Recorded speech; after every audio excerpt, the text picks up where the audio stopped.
جی viewers, اس وقت ہم موجود ہیں حضرت زندہ پیر سرکار رحمۃ اللہ تعالیٰ علیہ کے عرس مبارک کی تقریبات جاری ہیں۔ آج دوسرا دن ہے، فرائیڈے جمعہ کو پہلا دن تھا۔ عرس مبارک کی جو تقریبات ہیں وہ جاری ہیں زور و شور سے، پورے پاکستان سے بلکہ دوسرے ممالک سے بھی آپ کے عقیدت مند یہاں پہ تشریف لائے ہوئے ہیں۔ میں جس مقام پہ اس وقت موجود ہوں، میرے پیچھے جہاں تک نظر جا رہی ہے، میرا کیمرہ مین آپ کو دکھائے گا کہ میں کوئی بھی آئیڈیا نہیں لگا سکتا، صرف اتنا کہہ سکتا ہوں کہ ہزاروں کی تعداد میں یہاں پہ گاڑیاں کھڑی ہیں جہاں تک نظر جا رہی ہے۔ اسی طرح ویگن کا علیحدہ، کاروں کا علیحدہ، بسوں کا علیحدہ، یہ بائک ہے، بائک کا سٹینڈ علیحدہ۔ تو اللہ والوں کی درگاہ کا ایک اپنا ہی زندہ پیر، حضرت زندہ پیر سرکار رحمۃ اللہ تعالیٰ علیہ گمگول شریف، ایک عجیب سی کیفیت ہے، روحانی، وجدانی، اور جو صاحب ایمان ہوگا وہ جب اس حدود میں داخل ہوگا تو اسے ضرور محسوس ہوگا کہ میں کسی ولی کامل کی درگاہ پر آیا ہوں اور کچھ نہ کچھ لے کے جاؤں گا۔ اگر وہ عقیدت کے ساتھ دل میں کچھ لے کے آتا ہے، عقیدت کیا ہونی چاہیے کہ اللہ والوں کے توسل سے، یہ اللہ والوں کی درگاہ سے اللہ اور اللہ کے رسول کے ساتھ رابطہ مضبوط کرنے کا یہ اللہ والے ایک وسیلہ ہوتے ہیں۔ تو آپ لوگوں نے حضرت زندہ پیر سرکار گمگول شریف کوہاٹ سے ہمارے ساتھ رہنا، کہیں جانا نہیں ہے۔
جی ویورز، عرس کی تقریبات جاری ہیں हज़रत ज़िंदा पीर सरकार रहमतुल्लाह ताला अलैह गमगोल शरीफ ज़िला कोहाट 3 रोज़ा जो उर्स की तकरीबात हैं वो अपने आखिरी मराहल पर हैं। नमाज असर के बाद दुआ होगी यहाँ पे। तो हम जो स्टैंड बना हुआ गाड़ियाँ का वहाँ पे खड़े हैं। तो मेरा कैमरामैन आपको ज़रा चारों तरफ से ये नज़ारा दिखाएगा कि आप देखना कितनी कसीर तादाद में अकीदतमंद पूरे पाकिस्तान से यहाँ पर तशरीफ़ लाए हैं हज़रत ज़िंदा पीर सरकार रहमतुल्लाह ताला अलैह के उस पर। तो मेरा कैमरामैन ये आपको चारों तरफ से व्यू करवा रहे हैं जी।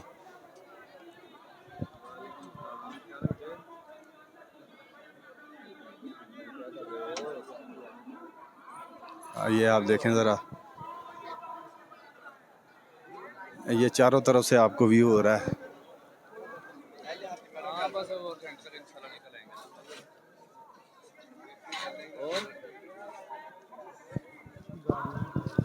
ये देखें माशाल्लाह जी, जहाँ तक आपकी निगाह जाएगी आपको गाड़ियाँ और इंसान, और इसके अलावा यहाँ पे एक ही आवाज़ अल्लाह का ज़िक्र आपको आपके कानों को सुनने को मिलेगा, अल्लाह का ज़िक्र।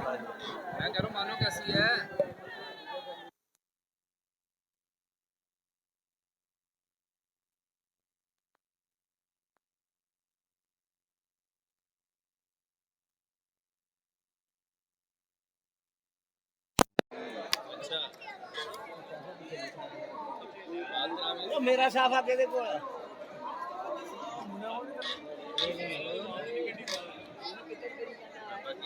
यार मैं छिड़ दे पर ये केदा हाल है ये मेरे का तो दे दे तू उठे दे तू का तो मुझको कटिया उठे दे यार देखंदा यार केड़ा सवाल है ओ यार उन्हें कहा मेरा साफा मैं तेरे का देखया मैं के आ भाई चलो ठीक है मैं भी परी हो तो बाहर खिलाड़ी ना मैं सेड़ने लगा पहले उन्हें पूछा मेरा साहब मैं कहा यार नहीं ठीक है फिर छड़ ओ चाचा की बना चाचा ओ चाचा 12 1 2 बजे ਦਾ ਪਹਿਲੇ ਦਾ ਪਿਆ ਹੈ ਇੱਥੇ ਹੀ ਪਰਨਾ ਪਿਆ ਵਾ ਮੈਂ ਤੇ ਸਿੱਟ ਕੇ ਉੱਥੇ ਚਲੇ ਜਾਵਾਂ ਤੇ ਤਾਂ ਨਹੀਂ ਇਹਨੂੰ ਹੱਥ ਲਾਉਂਦਾ ਤੂੰ ਇਹਨੂੰ ਕਿੱਥੋਂ ਕਾਤੋਂ ਹੱਥ ਲਾਤਾ ਮੈਂ ਤੇ ਉੱਥੇ ਸਿੱਟ ਕੇ ਚਲੇ ਜਾਵਾਂ ਮੈਂ ਮੁੜ ਕੇ ਉਹਨਾਂ ਦੇ ਸਾਫੇ ਨੂੰ ਕਿਵੇਂ ਹੱਥ ਨਹੀਂ ਪੂਰਾ ਪਾਕਿਸਤਾਨ ਤੇਰੀ ਵੀਡੀਓ ਦੇਖਣ ਡਿਆ ਲੜਦੇ ਦੀ ਯਾਰ ਮੈਂ ਲੜਨ ਡਿਆ ਗੱਲਾਂ ਕਰਨ ਡਿਆ ਇਸ ਕੀ ਲਾਈਵ ਪਾ ਰਹੇ ਨੇ ਲਾਈਵ ਇੱਥੇ ਲੜਨਾ ਹੈ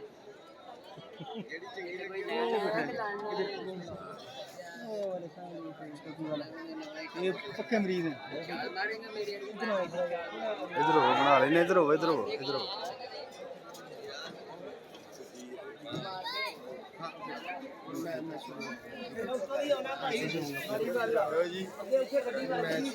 लड़ाई करी जाते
Oye, rápido, yo no me hago racho, no es.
میں نے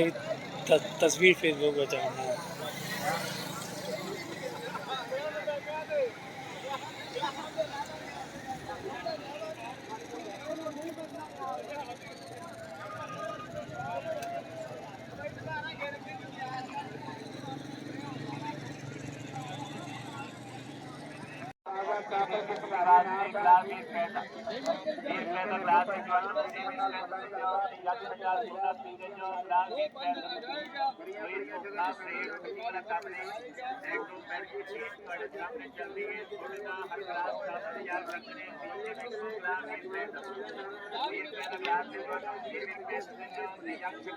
اور کسی کو لگا خواتی خلال 80 روپے درجن دو درجن 150 100 روپے درجن